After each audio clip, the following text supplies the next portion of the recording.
While attention has focused on the Kakhovka Dam disaster in Ukraine this week, the long-heralded counter-offensive has been underway for a few days now.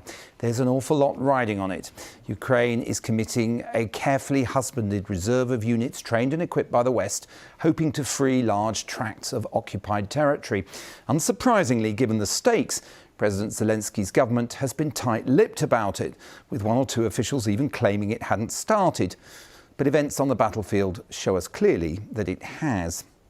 A rude reminder in Kherson today of that wider war coming to a key phase. People trying to rescue those stranded by the flooding coming under Russian artillery fire.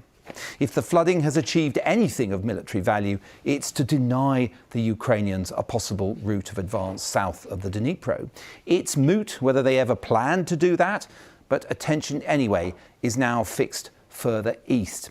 The key fighting of the counteroffensive launched at the start of this week is an attempt to drive southwards towards Melitopol in this area between Zaporizhia and Vuhledar, and also fighting around Bakhmut in the northeast.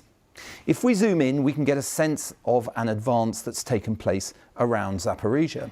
Stills from drone footage released by the Russians this week showed pieces of equipment associated with Ukraine's Western-trained reserve brigades being fed into that battle.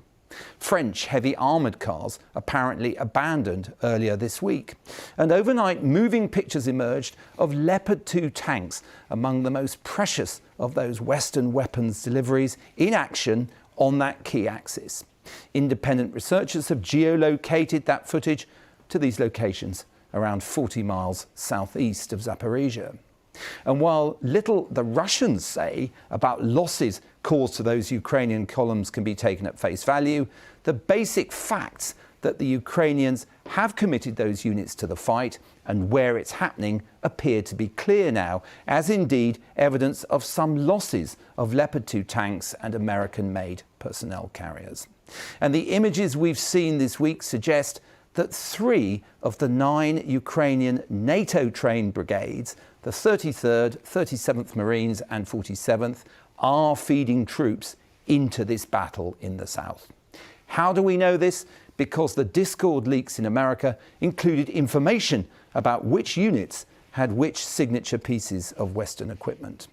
How far has the Ukrainian advance got? Well, this map, based on research by a Finnish expert, shows the situation a little earlier this week and suggests some progress, a few kilometres, but they're still a good way short of the main Russian defensive lines. But that's not the only place where the Ukrainians have gained ground. Over in the northeast, that cauldron of violence, Bakhmut, has also been the scene of some Ukrainian gains of a few kilometres in recent days. There's some suggestion even of a possible pincer attack to try and cut the Russian defenders of the city off, but that would still have a good way to go before there's any realistic possibility of that. The units committed in Bakhmut, like the 3rd Storm Brigade here, are not part of Ukraine's strategic reserve, but that could easily change. Overall, the Ukrainian military is still feeling its way if, hypothetically say, its uncommitted reserve brigades were in that shaded area. They would be able to swing south or east, depending on where the greatest progress was being made. To sum up, the types of unit committed and the direction of the attacks leave no doubt that the ground phase of Ukraine's counteroffensive began earlier this week, and that some key brigades have already started to be committed. Progress so far has been modest, but then this could take weeks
you.